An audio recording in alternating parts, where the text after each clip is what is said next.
Aleluia.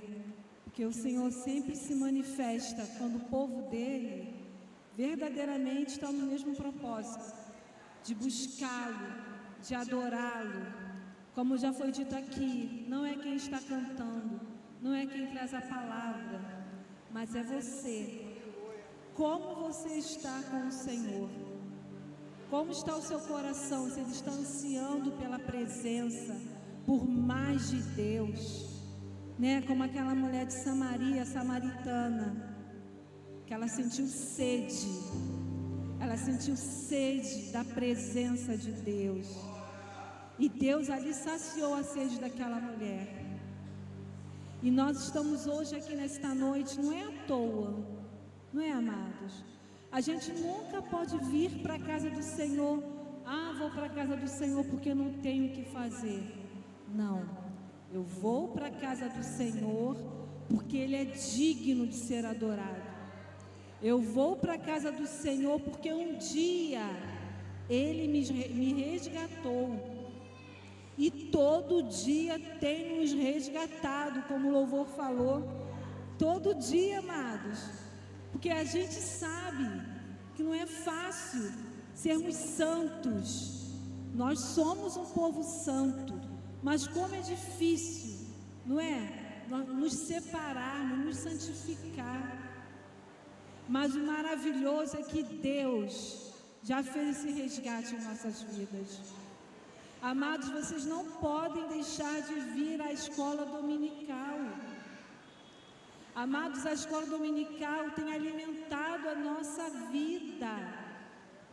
Pode ser que muitos trabalhem, pode ser que muitos tenham suas obrigações, mas quando você vem para a escola dominical, o Senhor fala conosco, o Senhor nos instrui, e está nos sendo revelado na escola dominical um Deus missionário. Um Deus missionário. É maravilhoso. Por que Deus teve que nos resgatar? Eu vou começar pedindo para a Mariana abrir para mim esse primeiro versículo. Eu falei para ela: Mariana, você hoje vai passear um pouco na Bíblia. Nós vamos passear. É em Romanos, né? Romanos 3, 23 até o 25. Romanos 3, do 23 ao 25, que nos diz assim: porque todos pecaram e destituídos estão da glória de Deus, sendo justificados gratuitamente pela sua graça, pela redenção que há em Cristo Jesus, ao qual Deus propôs para propiciação pela fé no seu sangue, para demonstrar a sua justiça, pela remissão dos pecados que antes cometíamos, sob a paciência de Deus. Esses versículos resumem muito a nossa vida, amados. Resume muito a nossa condição antes de Jesus. Antes do Deus missionário nos resgatar dos nossos pecados. A palavra do Senhor nos fala lá no capítulo 23, porque pecamos e fomos destituídos da glória de Deus. Você sabe o que é ser destituído de algo? Você sabe o que o pecado fez conosco? O pecado destituiu a glória de Deus na nossa vida. O pecado tirou a semelhança que Deus colocou em nós na criação. Façamos o homem a nossa imagem e a nossa semelhança. mas o pecado que destituiu, nos tirou, nos roubou essa semelhança de Deus. O pecado nos afastou de Deus. O pecado fez com que nós entrássemos em trevas. E algo maravilhoso Deus fez. O Deus missionário que nós estamos aprendendo na EBD, amados. O Deus missionário nos resgatou. Porque para Deus não há nação preferida. Para Deus não há tribo. Não há um povo preferido. Para Deus existe a criação. A criação que estava longe de Deus, destituída da sua glória. E se a gente continuar lendo, fala assim no 24: sendo justificados gratuitamente pela graça de Deus. Não precisamos pagar para que essa glória voltasse para nós. Não precisamos nos sacrificar, não precisamos nos flagelar, nem nos machucar, para que essa glória tivesse sido restituída às nossas vidas. A palavra de Deus diz: fomos justificados gratuitamente por Deus,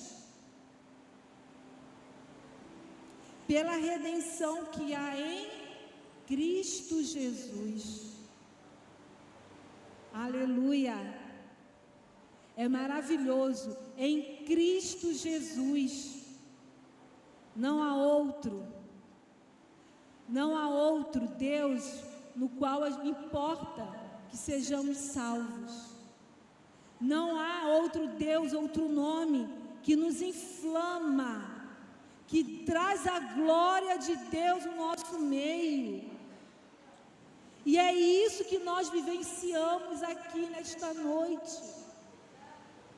Se você não vivenciou, se você não foi abrasado pela glória de Deus, que nos foi restituída gratuitamente em Cristo Jesus, é porque tem algo sério acontecendo.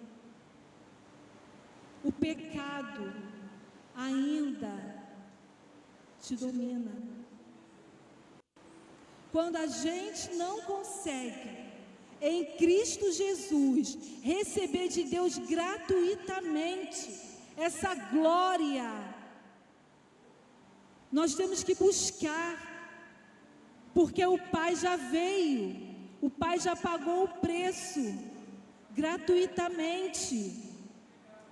E se nós estamos aqui nesta noite, ouvindo esta palavra, é porque não é em vão. É porque o amor de Deus arde por cada um de nós. O amor de Deus que foi dado gratuitamente em Cristo Jesus, mais uma vez está sendo mencionado nesta noite, que Ele arde por cada um de nós. Deus não tem filhos preferidos. Deus não tem filhos em quem Ele quer jorrar mais em um, jorrar menos no outro. O que Deus quer é que seus filhos sejam livres. Foi pago um alto preço pela redenção. Amados, redenção, resgate, para que nós fôssemos livres. Povo livre, separado. Pedro diz, em 1 Pedro, põe para mim, Marina, 1 Pedro 2, versículo 9. Como nós somos reconhecidos no mundo espiritual, é assim, olha. Olha o que a igreja do Senhor é. Mas vós sois a geração eleita. Não questione. Nós somos a geração eleita, sacerdócio real. Sacerdócio real, o que é isso? É aquele que está a serviço de Deus. A igreja está a serviço de Deus para manifestar o próprio Deus. Nós não estamos aqui apenas para preencher a nossa noite, apenas para ver o irmão. Não, nós estamos aqui porque temos um propósito. O Senhor nos chamou para um propósito, sacerdócio real, realeza, reis e rainhas. Eu sempre digo, no reino de Deus não tem princesas, não tem príncipes, tem rainhas, tem reis. A rainha e o rei é aquele que alcançou um nível mais alto de um reino. A princesa e o príncipe não têm a autoridade que uma rainha e um rei têm. E assim nós fomos chamados sacerdócio real, nação santa, nação separada.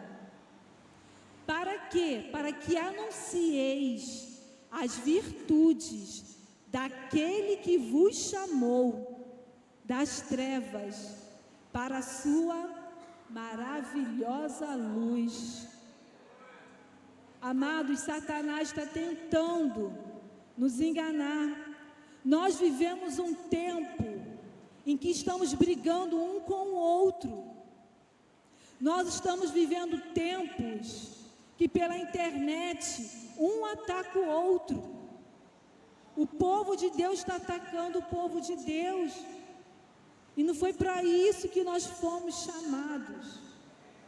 Nós fomos chamados, como Paulo falou, para guerrear contra as hostes de Satanás, contra o maligno. Não é contra o irmão, não é contra a igreja. Nós fomos chamados, põe lá, Mariana, de novo lá em 1 Pedro, só tira quando eu falar, filha. Nós fomos chamados para anunciar as virtudes daquele que nos chamou das trevas. Quando você está em trevas, ninguém te vê. As trevas é escuridão.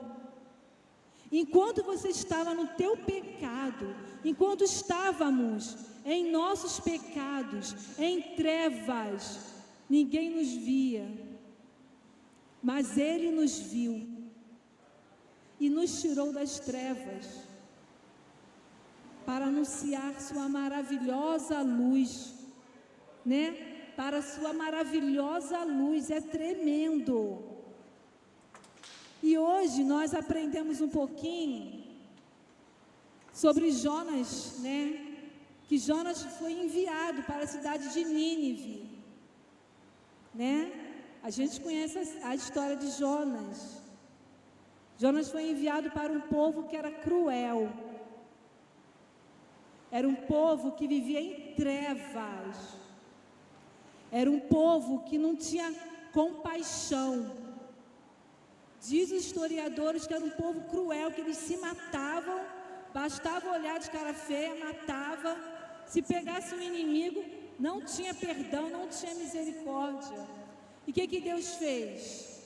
Deus envia um missionário, Jonas, para Jonas falar para aquele povo que se eles não se arrependessem, viria o juízo de Deus sobre aquela nação.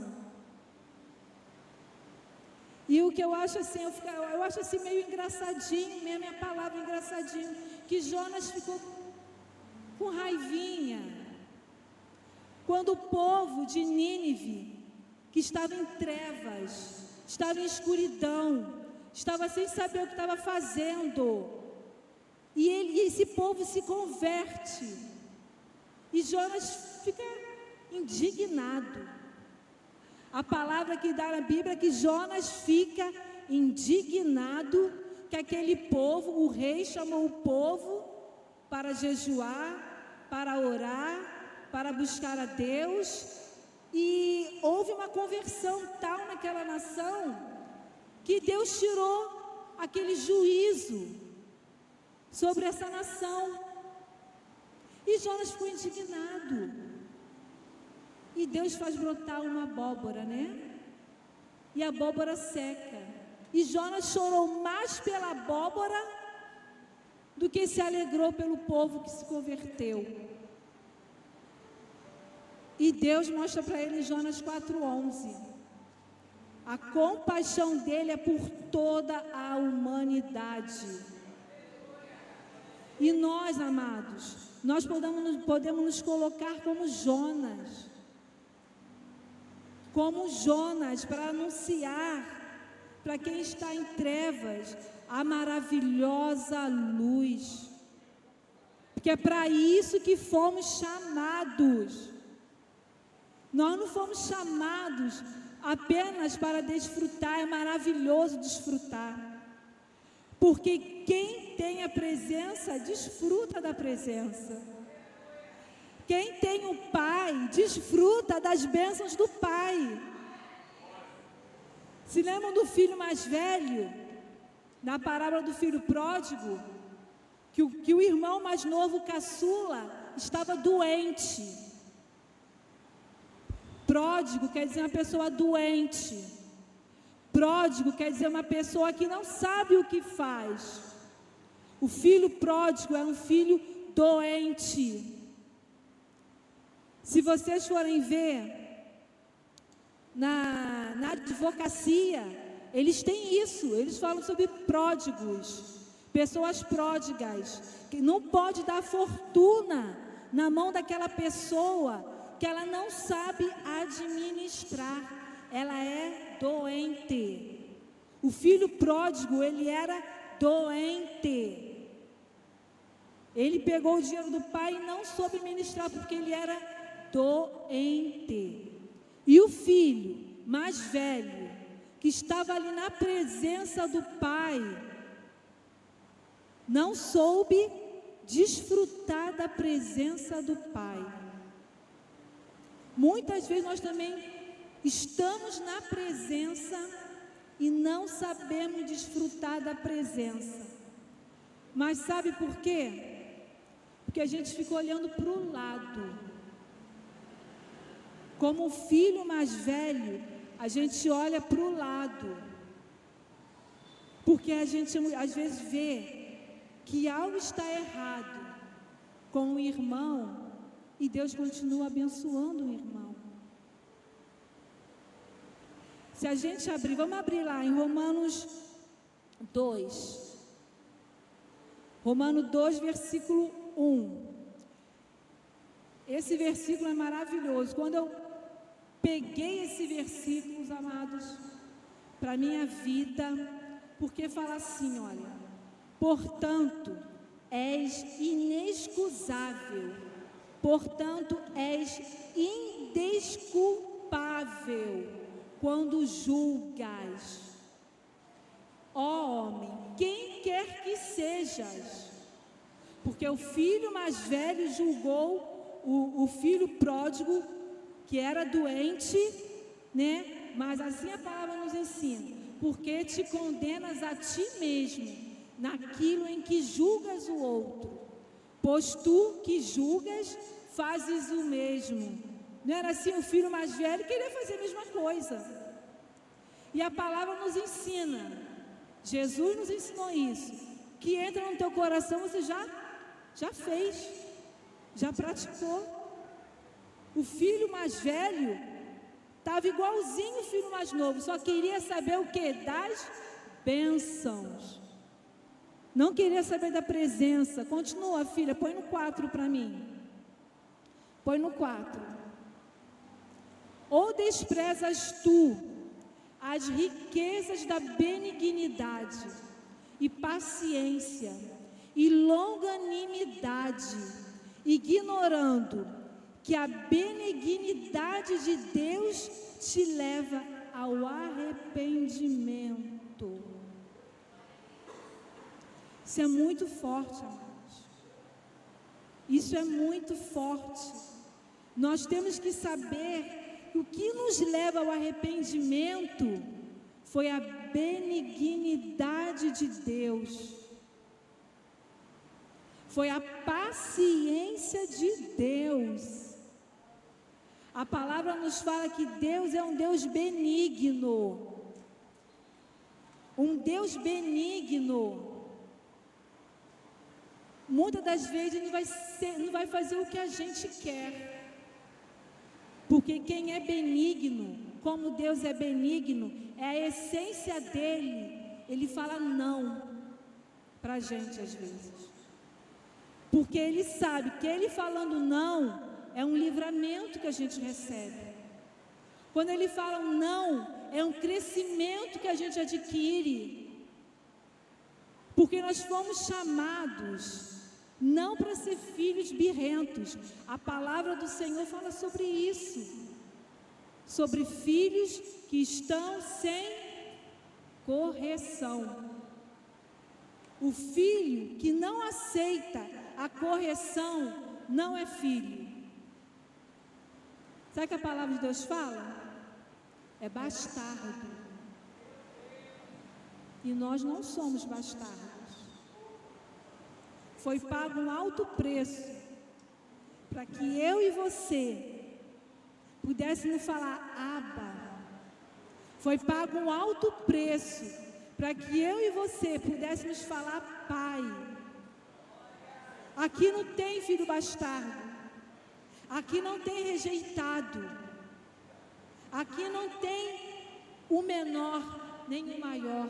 Aqui tem filhos e filhas amados do Pai, que às vezes precisa se converter. Quando a gente fala se converter, não é que a gente não esteja na igreja, é parar às vezes com alguma atitude, é parar às vezes com alguma coisa que a gente faz, que a gente sabe que não está agradando ao Pai. Não quer dizer que sejamos bastardos quando o Pai nos corrige, quando o Pai chama a nossa atenção. Não, amados. Isso é para a gente se alegrar. A palavra diz que a correção, num momento, causa dor. Ninguém gosta de ser corrigido. Ninguém gosta de ser corrigido. Mas também a palavra diz que depois essa correção produz frutos pacíficos, aonde essa correção foi executada. Se você está sendo corrigido pelo Pai, sinta-se privilegiado, porque pode estar doendo hoje, mas amanhã vai ter frutos pacíficos. Fruto pacífico é um fruto que traz paz. Paz ao seu coração, paz ao seu ambiente, na sua casa, no seu trabalho. É o Deus resgatador das nossas vidas. É Ele quem fez isso para nós. Amém, amados? Aleluia. Lá em Romanos a gente viu, que é indesculpável quando a gente julga o outro. E eu tenho o exemplo de uma mulher que a pastora Conceição diz, que é a mulher samaritana. A mulher samaritana, quando Jesus fala pecado dela, Jesus fala letra por letra. Você está certa. Você realmente não tem um marido. Você teve 5 maridos. Mas o que você está agora não é seu marido. E o que ela fala para Jesus? Está lá em João 4, no versículo 19. Bota, Mariana. Disse-lhe a mulher: Senhor, vejo que és profeta. Porque quando o Espírito Santo vem falar que nós estamos errando em algo, que nós estamos em pecado em alguma coisa, a gente questiona logo. A gente prolonga a culpa, no outro, no marido. A gente põe a culpa no filho, no patrão, no chefe. A gente põe a culpa nas circunstâncias, não é? Essa mulher, ela recebeu uma das revelações maravilhosas. Porque quando o Espírito Santo chega até a gente e nos constrange que algo está errado na nossa vida, essa mulher recebeu uma revelação maravilhosa. Essa mulher e Nicodemos foram duas pessoas que receberam revelações diretas de Jesus. Jesus falou para ela o quê?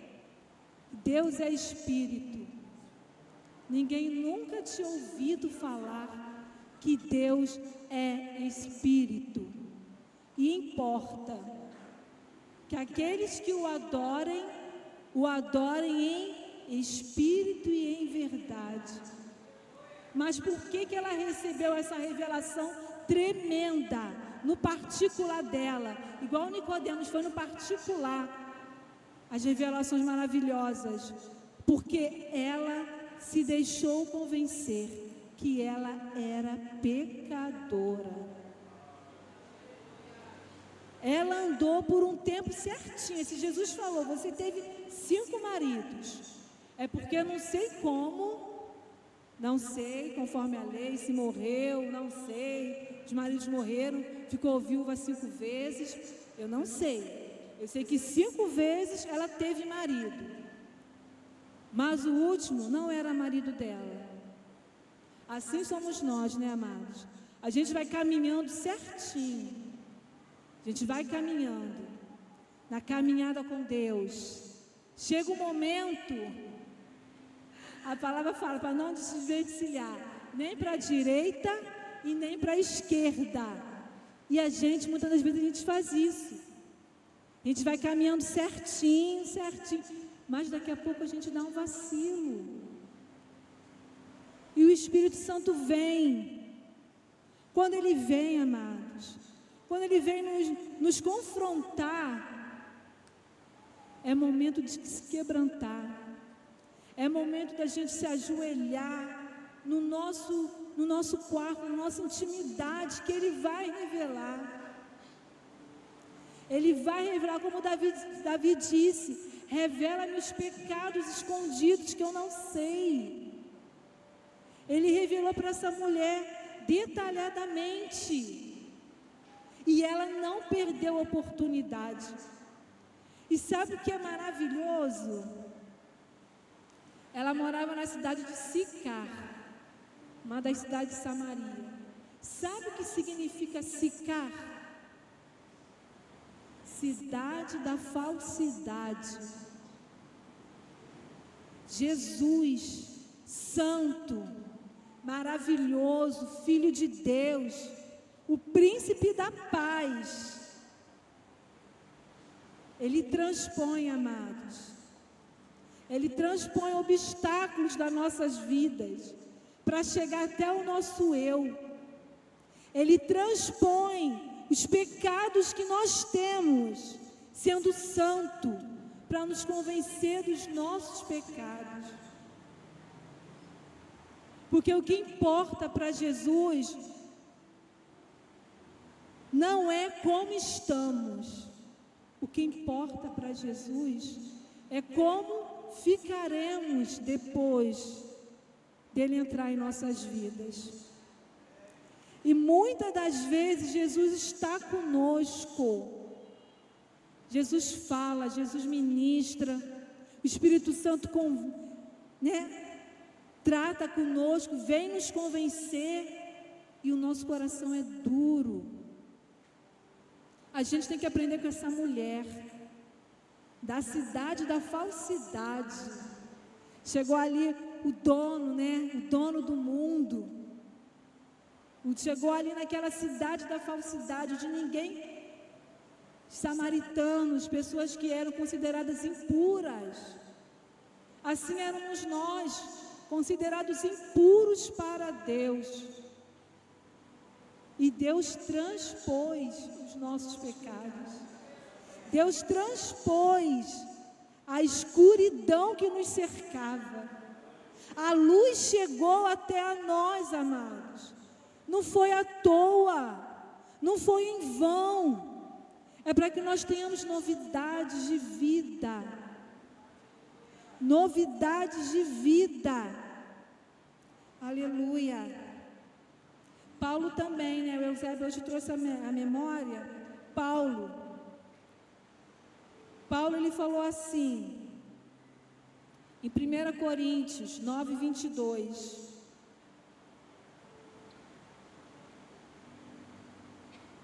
Fiz-me como fraco para os fracos, para ganhar os fracos. Fiz-me tudo para todos, para por todos os meios chegar a salvar alguns. Jesus fez isso por nós, não é? Jesus andou com pecadores, Jesus foi até onde nós estávamos, nos resgatou. Paulo fez isso também, e nós? Temos feito isso, né? Nos colocado. E o que é diferencial na vida de Paulo, é que Paulo, ele se fez como um fraco, para ganhar os fracos. Fez de tudo para ganhar todos. Mas uma coisa que ele não abriu mão, e eu e você não podemos abrir mão. Ele não abriu mão da autoridade dele. Porque o que acontece, muitas das vezes, a gente quer ganhar alguém, como se nós pudéssemos ganhar alguém para Cristo. Nós somos um instrumento. Quem ganha, quem convence é o Espírito Santo. E muitas das vezes, se achando forte, você cai, a gente cai. Se achando bam, bam, bam, chega na hora, você não é o bam, bam, bam, você cai. E Paulo, ele não abriu mão da autoridade dele. Sabe por quê? Porque Paulo sabia guerrear. Como eu falei no início, estamos vivendo tempo em que estamos brigando com os irmãos. Paulo sabia com quem ele estava lutando. Paulo sabia com quem era a guerra dele. A guerra dele não era com o fraco. A guerra dele não era com os loucos. A guerra dele não era com o pecador. Paulo sabia que a guerra dele é contra as potestades do mal. É a autoridade que Deus deu para ele, o apostolado. E nós temos essa autoridade também, amados. Porque nós fomos ungidos, como disse Isaías, para pregar as boas novas. Mas nós não podemos errar quem é o nosso inimigo. Nós não podemos errar quem é o nosso inimigo.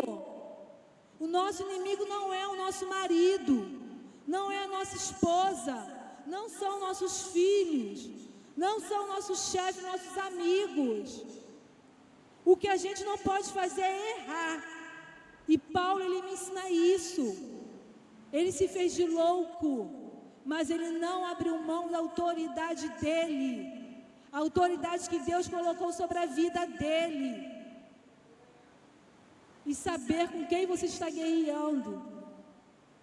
Nós temos que parar de machucar o irmão. Nós temos que parar de fofoquinha, de disse-me-disse. Porque a nossa guerra, amados, é espiritual. A gente não pode esquecer que o nosso inimigo não é o nosso irmão. O nosso inimigo é Satanás, é potestades do mal, é o príncipe das trevas. Nós temos que parar de olhar o nosso irmão como nosso inimigo. Nós temos que parar de olhar o nosso irmão como que é a pedra de tropeço, não é. Mas só tem esse discernimento quem é espiritual. Não é quem é melhor, não é quem busca. Quem busca em Deus, quem busca em Deus, porque quem busca em Deus está cheio de Deus, não é? É assim que a palavra nos ensina. Em 1 Pedro, abre para mim, Mariana, 3, do 13 ao 15.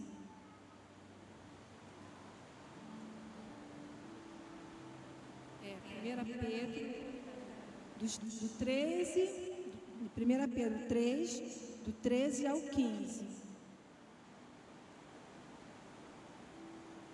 E qual é aquele que vos fará mal, se fordes seguidores do bem ou zelosos do bem? Mas também, se padecerdes por amor da justiça, sois bem-aventurados. E não temais com medo deles, nem vos turbeis. Antes, santificai ao Senhor Deus em vossos corações, e estáis sempre preparados para responder com mansidão e temor a qualquer que vos pedir a razão da esperança que há em vós. Amados, isso é tremendo. Põe lá no 13, Mariana. Isso é tremendo. Quem é aquele que vos fará mal, se você for zeloso do bem?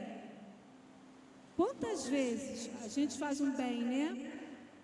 E não somos correspondidos à altura que achamos que deveríamos ter sido correspondidos. Mas no 14 fala assim: mas também, se você padecer por amor da justiça, o que é isso, amados? É você fazer o bem, sabendo que, mesmo que você não receba o bem, aquela pessoa não é tua inimiga. Aquela pessoa que te retribuiu o mal não é a sua inimiga. Você está lutando errado. Diz ali, se padecer por amor da justiça, você é um bem-aventurado. Você é um bem-aventurado, porque você está fazendo bem e não está sendo retribuído conforme você quer. Você não vai lutar com aquela pessoa. A gente tem visto muitas pregações falando isso, que as pessoas... Você tem que reagir com a pessoa conforme a pessoa te trata, mas não é assim. Não é assim que Jesus quer. Não é assim que Jesus ensinou. O que Jesus nos ensina, o que a palavra de Deus nos ensina é: se eu padecer fazendo bem, porque eu amo a justiça, eu sou bem-aventurada. E quem é bem-aventurada não vai brigar com o outro que não correspondeu à minha expectativa. E não tenha medo deles, nem vos turbeis. 15. Antes, como eu falei, santificai ao Senhor Deus em vossos corações. Quem santifica o seu coração, quem busca ao Senhor, ainda que seja injustiçado, porque é injustiçado, mas Satanás usa aquela pessoa justamente para você perder quem é o alvo da sua guerra. E diz ali: estais sempre preparado para responder com mansidão e temor. Como é que você vai responder com mansidão e temor àquela pessoa que não correspondeu à sua bondade para com ela? Santificando ao Senhor Deus em vosso coração. Não tem outro jeito, porque senão a gente vai ficar na carne, e a carne vai lutar contra a carne, quando na verdade a nossa guerra é espiritual, amados. Eu tenho que vigiar as minhas emoções, eu tenho que vigiar o meu psicológico, eu tenho que tratar comigo, com as minhas emoções. E isso é só fazendo isso, santificando ao Senhor Deus em meu coração. Aleluia, amados. Glórias a Deus. O Senhor é maravilhoso, porque a palavra dele está acessível. Porque Ele não quer que nós erremos. Ele não quer que nós fiquemos sem conhecimento da sua vontade. E a vontade dele é essa: não guerreamos com nossos irmãos, não guerreamos com os nossos parentes, nossos vizinhos. Nossa guerra é espiritual, amados. Amados, a nossa guerra é espiritual. Nós temos que despertar para isso. É para isso que fomos chamados, para ser luz. Amém? Aleluia. Em Provérbios 4:18 me ensina assim, olha. Porque a gente faz tantas coisas boas, esperando coisas boas, e não vem coisas boas, porque o maligno não quer que nós tenhamos coisas boas, mas o maligno quer que nós briguemos com nossos irmãos, com nossos parentes. E fala assim lá em Provérbios 4:18: mas a vereda dos justos é como a luz da aurora. Continua fazendo bem, meus amados. Continue sendo fiel. Ainda que você não esteja vendo os seus frutos, continue sendo fiel. Continue sendo praticante da palavra. Continue sendo compassivo com as fraquezas dos irmãos. Continue sendo compassivo com aquele que não conhece os mistérios de Deus. Porque a palavra nos fala o seguinte: a vereda dos justos, nós somos justos, justificados, é como a luz da aurora, que vai brilhando mais e mais e mais, até ser dia perfeito. A luz da aurora, ela não vai nascer porque eu quero, não. A luz da aurora, ela tem o tempo certo dela nascer. Às vezes a gente vai para a praia, a gente fica sentado esperando. Não importa, tem a hora. Tem a hora daquela luz da aurora vir brilhando, vem brilhando. Quando a gente vê, é a coisa mais linda, é um dia perfeito. Assim somos nós, amados. Não nos cansemos de fazer o bem, diz a palavra. Não nos cansemos de fazer o bem. Deixa, Mariana. Porque a nossa vereda, o nosso caminho será reconhecido. A aurora, né, a luz da aurora, tem aquele movimento de rotação, translação, né? A aurora, ela é quando a Terra está rodando. Por favor, 50 anos atrás eu estudo. Mas eu creio que essa rotação é quando a Terra, ela gira em torno dela mesma. Amém, estudantes universitários, não é isso? A Terra, ela fica girando, não é, amada? Girando em torno dela mesmo. Para que vai virando, quando chegar aqui em frente ao sol, aquele sol brilha. Assim somos nós, amados. A gente vai caminhando, a nossa vereda, ela vai brilhar. A vereda dos justos, ela é como a luz da aurora.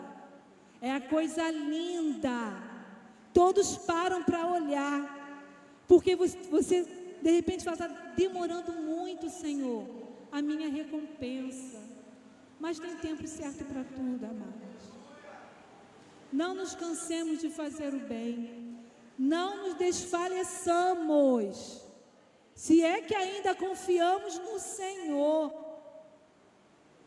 Porque vai brilhar. A sua vereda vai brilhando, vai brilhando, vai brilhando, até que você chega à perfeição. As pessoas olhar para a gente e ver Deus. As pessoas olhar para a gente e ver: uau, ela me perdoa como Deus me perdoa. Uau, ela age como Deus agiria. Uau, ela é uma pessoa, eu falo ela, mas é homens e mulheres. Ela é uma pessoa, ela é uma pessoa que sabe amar, que tem amor para dar. É a sua aurora brilhando. E ninguém pode esconder a aurora. Quem pode botar a mão no céu para esconder a aurora no auge do seu brilho? Alguém pode fazer isso? Não pode. Então, quando a aurora da sua vida, olha, resplandecer, ninguém vai conseguir segurar o brilho do Espírito Santo na sua vida, na nossa vida. Aonde quer que você for, a aurora, o brilho da aurora, o brilho do Senhor vai estar sobre a sua vida e vai contagiar, vai transformar tudo ao seu redor, amados. Aleluia, glória a Deus. Eu vou encerrar com uma revelação de Jesus, em João 16:18. 16:13, Mariana, 16:13. Quando vier aquele, o Espírito de verdade, ele, o Espírito, vos guiará em toda a verdade. O Espírito vos guiará em toda a verdade. Amados, o Espírito vos guiará em toda a verdade. Sabe por quê? Porque Satanás não quer que você ande na verdade. Satanás não quer que você ande na luz e fica jogando a gente contra nossos irmãos. Ele vos guiará em toda a verdade. Porque não falará de si mesmo, o Espírito Santo não falará dele mesmo, mas ele vai falar para nós tudo o que ele tiver ouvido e nos anunciará tudo o que há de vir. Não desfaleçamos, igreja. É hora da igreja levantar. É hora da igreja pedir socorro ao Senhor. Aonde estamos errando? Como já foi cantado aqui, o noivo vem. O Espírito e a noiva dizem: vem, Maranata, ora vem, Senhor Jesus. E enquanto Ele não vem, a igreja tem que ir marchando em verdade, a igreja tem que ir marchando em justiça, a igreja tem que ir marchando no poder do Espírito Santo de Deus, que está aqui em nosso meio, para nos convencer, amados. E eu agradeço a oportunidade em nome de Jesus. Eu peço ao bispo que ele venha orar. O bispo vai orar pela igreja. Agradecer por esse Espírito maravilhoso que nos foi dado. Aleluia.